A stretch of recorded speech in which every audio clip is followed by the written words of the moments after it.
Cuando era muy pequeño, normalmente solíamos tomar el avión para ir a ver a la abuela, de pronto en vacaciones o en momentos muy puntuales. Sin embargo, hoy subirse a un avión es una práctica muy habitual, es algo bastante frecuente e incluso hay personas para las cuales subirse a un avión es parte de su trabajo. Mi nombre es Juan Secarelli, soy odontólogo, educador y periodoncista y hoy día estoy con la licenciada Goretti Llamosas. Hola Goretti. Hola. Quien es psicóloga pero también es profesional de la aeronáutica. Goretti es tripulante de cabina, pero también es una de las personas encargadas de capacitar a sus equipos en lo que es medicina aeronáutica. Y hoy día Goretti nos ha traído una serie de preguntas que voy a tratar de responder. Goretti, ¿cómo estás? Hola Juan Francisco, muchas gracias nuevamente por estar en tu espacio y que puedas resolver algunas interrogantes que tengo. Efectivamente, doy instrucción, parte de esa instrucción de medicina aeronáutica y primeros auxilios, y me gustaría saber cómo es que la parte odontológica se ve afectada cuando nosotros estamos en vuelo a 35.000 pies con el cambio de presión y altura. Bien, hay diversas condiciones que se ven afectadas por el cambio de presión. Bien, de pronto sí, nos subimos a un avión y hay un cambio de presión. De pronto practicas buceo, hay un cambio de presión. De pronto te dedicas a la minería a profundidad y hay un cambio de presión. Diferentes condiciones pueden llevarnos a un cambio de presión. Uno de los problemas que tenemos es un problema denominado varoodontalgia. Bien, que es un concepto que trata de definir estos problemas que podemos tener producto de los cambios de presión. ¿Qué es lo que podemos tener? De pronto alguna manifestación de dolor que puede ser bastante aguda y que tiene como problema es que de pronto estamos en un avión y cómo actuamos. Hay diferentes circunstancias. Tenemos que tener ahí una conducta preventiva. Bien, una conducta que de pronto nos permita anticiparnos ese tipo de problemas. De pronto somos un pasajero que vuela de manera no frecuente, de pronto somos un tripulante de cabina. Y el gran problema que tenemos es que más o menos entre un 3, 4, 5, 6% de las personas pueden atravesar ese tipo de problemas. Bien, ahora mi consulta es la siguiente: ¿qué cuidados debo de tener yo como tripulante de cabina e inclusive los pilotos? Ya que, como bien dices, esto es nuestro trabajo de día a día, ¿bien? Ahora, ¿cómo es que nosotros como tripulante de cabina, porque tenemos que atender en caso de una persona necesite primeros auxilios, y parte de los primeros auxilios también es atender a una persona que en ese momento tenga mucho dolor odontológico, ¿no? ¿Cómo debo atender yo si es que no puedo prescribir medicina en el avión? Nosotros tenemos un procedimiento que es llamar al médico a bordo, ¿bien? Pero si no tienes un médico a bordo, tienes que atenderlo tú. Entonces, lo que nosotros le damos es una atención paliativa al dolor, como por ejemplo, le damos una bolsa con hielo, dime si eso está bien, qué otras cosas, de qué otra manera podría yo atender a esa persona, a ese paciente. Bien, perfecto. Entonces tenemos dos situaciones. Una como tripulante de cabina o de pronto esa persona que viaja de manera muy frecuente para hacer negocios, por trabajo, para ver a la familia, etc. Y de pronto tenemos esta posición de persona que viaja de manera menos frecuente. Para eso hay que entender un poquito de qué se trata la varoodontalgia. Y es lo que sucede es que debido a una restauración profunda, una curación profunda, debido a una caries que está llegando el nervio, ya llegó el nervio, cuando tenemos un cambio de altitud y con ello de presión, lo que sucede, a grosso modo, es que los nervios reciben ciertos impulsos, los cuales llevan a que se dé una manifestación de dolor. ¿Bien? Si de pronto yo soy un profesional, un tripulante de cabina, un miembro del equipo aeronáutico o soy una persona que soy pasajero frecuente, el primer paso que debemos tener es una política de precaución. Y una política de precaución es naturalmente tratar de ir a la consulta odontológica para minimizar cualquier tipo de problema odontológico que luego nos pueda exponer a esta situación. ¿Bien? Claro, de pronto no hemos podido tener esa esa frecuencia de visita al dentista y de pronto somos la persona que está en el escenario, está en la cancha, ya tenemos de pronto un problema, tenemos de pronto el nervio muerto en nuestros dientes, como solemos decir, y tenemos una inflamación. Lo ideal es naturalmente que no nos expongamos a viajar con este tipo de problemas. El gran problema, valga la redundancia, de los problemas odontológicos es que muchas veces no duelen. Bien, son muy sigilosos, van avanzando hasta que de pronto el dolor puede ser bastante intenso. O muchas veces podemos tenerlos y nunca nos damos cuenta hasta que de pronto nos subimos a un avión y empieza alguna manifestación dolorosa. Así como de pronto nos duele el oído, de pronto nos duele la parte media de la cara, también nos puede doler algún diente. ¿Bien? Entonces lo primero es que naturalmente cualquier foco infeccioso que nosotros podamos tener en la boca debería ser resuelto antes de exponernos de manera frecuente a los viajes o a viajes que puedan ser bastante largos. Eso es lo primero. Cuéntame, ¿tenías otra interrogante? Sí, tengo una consulta específica. Si el día de hoy yo tengo un vuelo en la noche y en la mañana me he curado el diente, ¿podría ir a volar? Es una muy buena pregunta. Todo va a depender del tipo de procedimiento odontológico que te hayas realizado. ¿Bien? Es muy diferente hacer una restauración, llámese una curación, que es relativamente superficial. ¿Bien?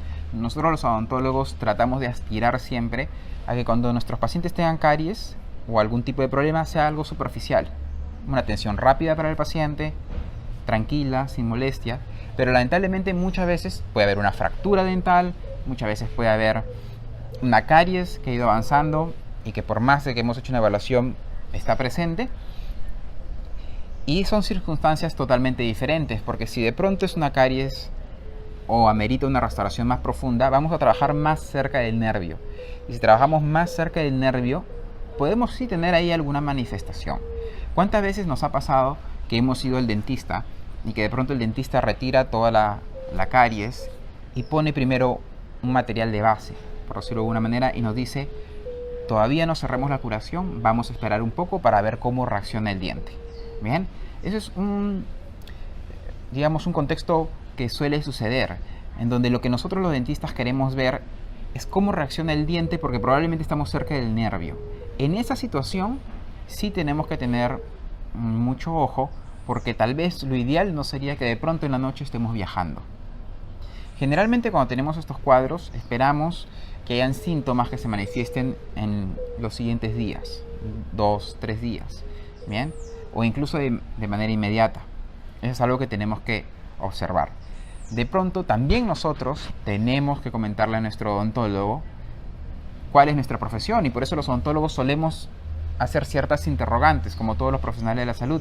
Sin embargo, a veces también los pacientitos no son muy claros en la información, y por eso tenemos que compartir con nuestro odontólogo, para que el odontólogo también, dentro de su plan de trabajo, pueda hacer un plan de trabajo que no afecte esas otras actividades, o pensando en que de pronto vas a hacer un vuelo, o pensando que de pronto necesitas una atención un poco más rápida, o pensando en que, muy bien, hoy día no trabajaremos una curación tan profunda, o hoy día no limpiaremos el nervio, trabajaremos otro tratamiento, o hoy día tengo que colocar el nervio con cierta medicación, de tal manera que no puede interrumpir tu labor, que finalmente es dar un servicio a altura con cambios de presión. Qué interesante lo que me dices, Juan Francisco.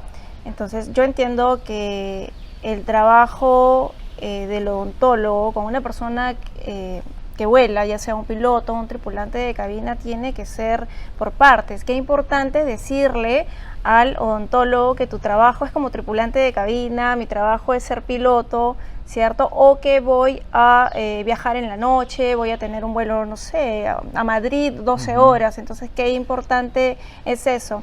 Pasa que muchas personas no conocen lo que es la medicina aeronáutica, es una rama más de lo que es la medicina. Y pasa también en el tripulante de cabina, el piloto, que va donde un médico que no está relacionado con la aviación, y de pronto les hacen tratamientos o le prescriben medicinas que inclusive nosotros estamos prohibidos de volar bajo ese tratamiento, porque disminuye nuestro desempeño físico, ¿cierto? Por el tema de los efectos secundarios que tiene la medicina, ¿no? Entonces, me interesa mucho lo que acabas de decir porque es un tema también de educación para las personas que volamos. Ya lo mencioné, como tripulante de cabina, piloto, el pasajero, y así nos podemos evitar muchos problemas y traumas, ¿no? A nivel odontológico en vuelo, ¿no? Porque inclusive un pasajero que esté con un dolor tan grande podría ser de que el vuelo se desvíe, ¿no? A un aeropuerto más cercano, lo que no estaba en el objetivo o finalmente en el plan de vuelo, ¿no? Bien, y es algo muy interesante, porque para las diferentes manifestaciones del dolor o diferentes tratamientos odontológicos también tenemos diferentes esquemas de medicamentos. Felizmente, la mayoría de medicamentos que utilizamos en odontología no necesariamente van a generar un impacto sobre la actividad del tripulante. ¿Bien?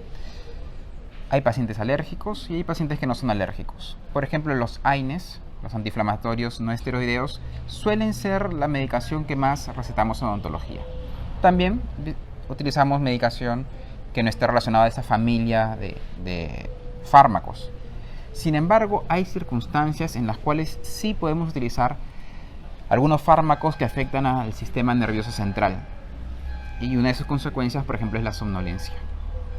Bien, de pronto, porque vamos a operar a un paciente y le damos este tipo de fármaco para reducir algunas manifestaciones de ansiedad, o de pronto el paciente ya viene con un dolor importante y le damos este tipo de fármaco. Si tenemos un cuadro de somnolencia, naturalmente va a afectar la actividad que ustedes tienen, porque muchos de estos fármacos, si bien tienen un efecto inmediato, también tienen un efecto residual en el tiempo. Entonces tal vez lo tomaste muy temprano y el vuelo es en la noche, y en la noche tienes como un efecto rebote del fármaco y puede afectar tu condición.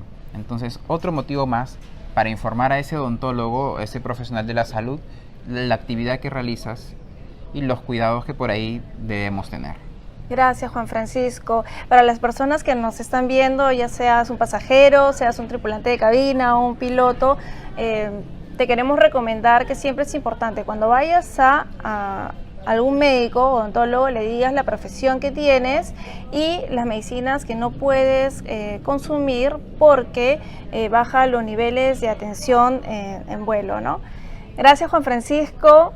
Encantada de haber estado en este espacio, siempre educando a la población, a nuestros amigos que nos tienen en las redes sociales. No, gracias a ti, Goretti, por tener esta oportunidad de conversar. Hay mucha información por detrás, hay mucho que discutir y muchas cosas que solamente puedes discutir con tu odontólogo porque cada paciente es un ente particular con una necesidad diferente y un problema diferente. Espero que esta información sea de valor para ti. Compártela. Tal vez tienes un amigo, un vecino o tu pareja que está a punto de realizar un viaje, o tienes un amigo que también es profesional de la aeronáutica a quien le va a ir muy bien esta información. Muchas gracias. Nos vemos.